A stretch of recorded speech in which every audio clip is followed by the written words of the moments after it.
Hello అండి, అందరికీ నమస్కారం. ఇంట్లో ఎప్పుడైనా అన్నం మిగిలిపోతుంది కదా, అప్పుడు ఎప్పుడులాగా ఫ్రైడ్ రైస్లు లేదంటే లెమన్ రైస్ ఇలాంటివి కాకుండా ఇలా దోశ కూడా చేసుకోవచ్చు. ఎలా చేసుకోవాలో చూద్దాము. అలాగే దీంట్లోకి కాంబినేషన్గా చట్నీ కూడా ఎలా చేసుకోవాలో చూసేద్దాము.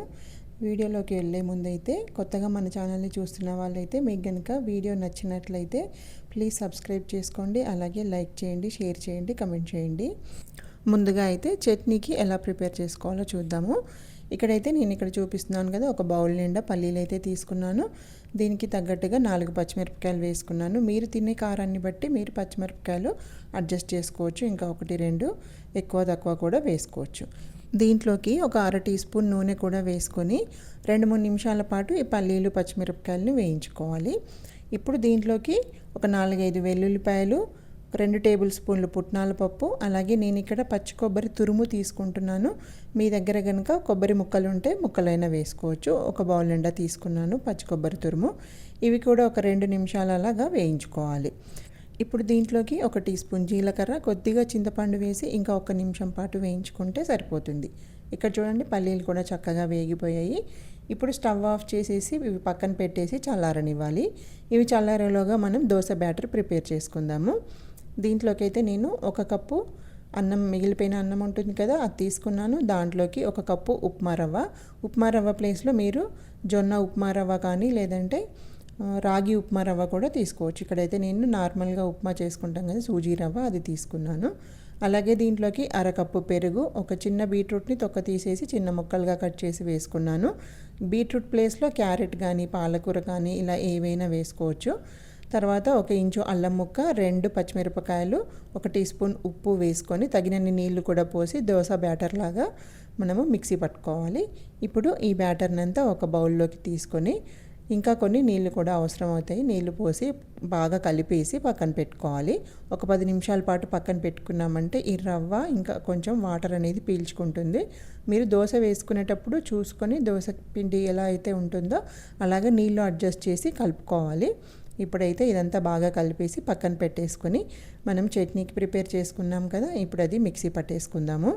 మనం చట్నీ కోసం వేయించుకున్న పప్పులన్నీ మిక్సీ జార్లో వేసుకొని రుచికి సరిపడా ఉప్పు, అలాగే కొద్దిగా నీళ్లు కూడా పోసి మీకు చట్నీ మామూలుగా ఎలా ప్రిపేర్ చేసుకుంటామో అలాగే మిక్సీ పట్టేసుకోవాలి. ఇప్పుడు దీంట్లోకి మీకు చట్నీ కన్సిస్టెన్సీ ఎలా కావాలి, తిక్కుగా కావాలా లేదంటే పల్చగా కావాలా అనే దాన్ని బట్టి వాటర్ కూడా కలుపుకోవాలి.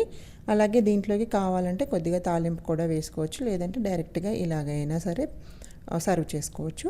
తాలింపులోకి అయితే ఆవాలు, జీలకర్ర, మినపప్పు, శనగపప్పు, ఒక 2 ఎండుమిరపకాయలు, కొద్దిగా కరివేపాకు వేసి తాలింపు పెట్టేసుకొని దీంట్లో వేసి కలిపేసుకున్నామంటే చట్నీ రెడీ అయిపోతుంది.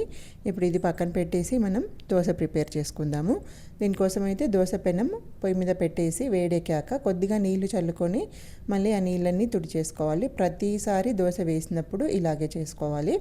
ఇప్పుడు దోశ బ్యాటర్ని పెనం మీద వేసుకొని చాలా స్లోగా తిప్పుకోవాలి. ఫాస్ట్గా తిప్పేసామంటే అతుక్కుంటుంది. మనం అన్నం వేసాం కదా, సో అదంతా అతుక్కుంటుంది అనమాట. అందుకని స్లోగా తిప్పుకొని ఇలా దోశలాగా వేసేసుకొని ఇప్పుడు ఇది కొంచెం కలర్ మారిన తర్వాత పైనుండి నూనె కానీ నెయ్యి కానీ వేసుకొని దోశ ఎర్రగా అయ్యేంత వరకు కాల్చుకోవాలి. కొంచెం టైం అయితే పడుతుంది, కొంచెం వెయిట్ చేయాలి. నార్మల్ దోశలాగా అయితే కాదు. సో ఇలా వేసుకొని దోశ అయితే కాలాక తీసేసుకున్నామంటే మనకి లెఫ్ట్ ఓవర్ రైస్తో బీట్రూట్ దోశ అనేది రెడీ అయిపోయింది. ఇలాగే మిగతావన్నీ కూడా వేసేసుకోవచ్చు. నేను నెక్స్ట్ ఇంకొక దోశ కూడా చూపిస్తాను. ఇప్పుడు ఆ దోశ తీసేసాం కదా, మళ్ళీ ఒకసారి నీళ్లు చల్లుకొని తుడిచేసుకోవాలి. ఎందుకంటే మనకి పెనం బాగా వేడిగా ఉందనుకోండి, దోశ వేసినప్పుడు అతుక్కుంటుంది.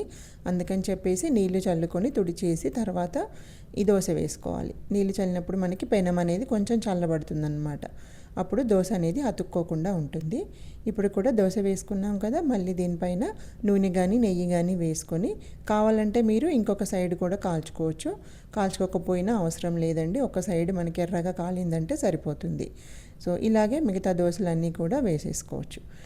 ఇలా దోశలే కాకుండా మిగిలిపోయిన అన్నంతో వడలు కూడా చేసుకోవచ్చు. అలాగే మిగిలిపోయిన అన్నంతో కేక్ కూడా చేసుకోవచ్చు.